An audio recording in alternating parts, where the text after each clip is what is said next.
18 April 2026 straight of Hormuz में एक ऐसी घटना हुई जिसने सबको चौंका दिया। 2 भारतीय तेल टैंकरों पर हमला हुआ। इस खबर के आते ही दुनिया भर में चिंता बढ़ गई और कई सवाल उठने लगे। क्या यह भारत पर एक सीधा हमला था? इसके पीछे आखिर कौन हो सकता है? आज हम इन्हीं सब सवालों के जवाब ढूंढेंगे जो पूरी तरह से तथ्यों पर आधारित होंगे। और इस पूरी कहानी का जो सबसे बड़ा सवाल है वो यही है। तो चलिए बिना किसी देरी के सीधे मुद्दे पर आते हैं और सबसे पहले देखते हैं कि असल में हुआ क्या था। ठीक है, तो सबसे पहले उस दिन की टाइमलाइन को समझते हैं। आखिर उस रोज क्या क्या हुआ और कैसे हुआ। तो देखिए, 18 अप्रैल 2026 को 2 भारतीय जहाज़ों पर हमला हुआ। ये कोई छोटी मोटी बात नहीं थी। इस हमले ने वहां से गुजर रहे दूसरे जहाज़ों में भी खलबली मचा दी। उन्हें अपना रास्ता बदलकर वापस जाने पर मजबूर होना पड़ा। और जाहिर है, इस घटना से उस इलाके में जो तनाव पहले से था वो और भी ज्यादा बढ़ गया। इस घटना का असर तो फौरन ही दिख गया। दुनिया का ये जो इतना जरूरी समुद्री रास्ता है, वहां अचानक से टेंशन और खतरा दोनों ही बहुत ज्यादा बढ़ गए। ये सिर्फ एक हमला नहीं था, बल्कि एक तरह की चेतावनी थी जिस पर पूरी दुनिया की नजरें टिक गईं। लेकिन यहां एक बहुत बड़ा सवाल खड़ा होता है।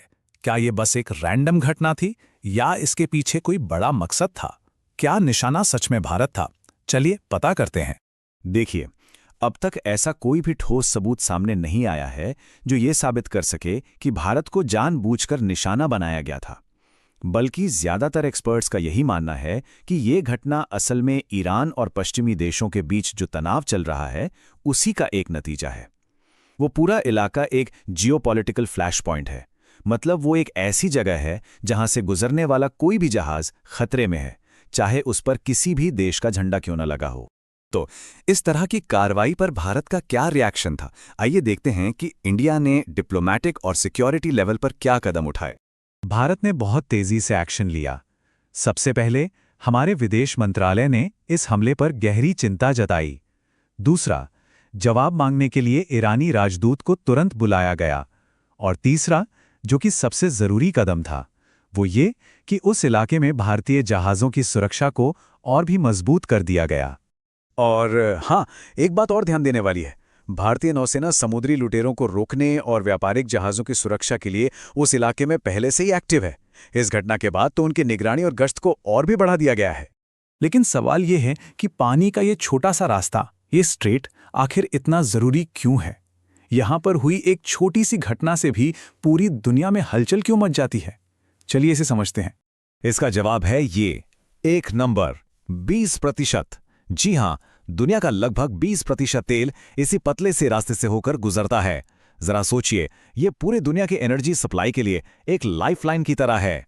इसका मतलब बिल्कुल साफ है, अगर इस रास्ते में कोई भी रुकावट आती है तो दुनिया भर में तेल की कीमतों में आग लग सकती है और इसका सीधा और बहुत बुरा असर भारत की अर्थव्यवस्था पर पड़ेगा। पेट्रोल, डीजल की कीमतों से लेकर महंगाई तक सब कुछ बिगड़ सकता है।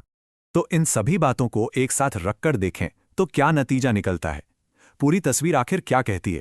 देखिए, जो मुख्य बातें हैं वो ये हैं। हाँ, हमला हुआ था, ये बात बिल्कुल सच है। और हाँ, भारतीय जहाज़ों पर इसका असर भी पड़ा। लेकिन इस बात का कोई पुख्ता सबूत नहीं है कि ये हमला सीधे तौर पर भारत को निशाना बनाकर किया गया था। तो फिर ये क्या था? असल में ये हमला उस अस्थिर इलाके में बढ़ते हुए तनाव का ही एक नतीजा है। एक ऐसी आग जिसकी चपेट में कोई भी आ सकता है। और यहीं पर आके एक बहुत ही गंभीर सवाल खड़ा होता है। क्या ये स्थिति भविष्य में और भी बिगड़ सकती है? इस सवाल का जवाब ही शायद आने वाले महीनों में दुनिया की जियोपॉलिटिक्स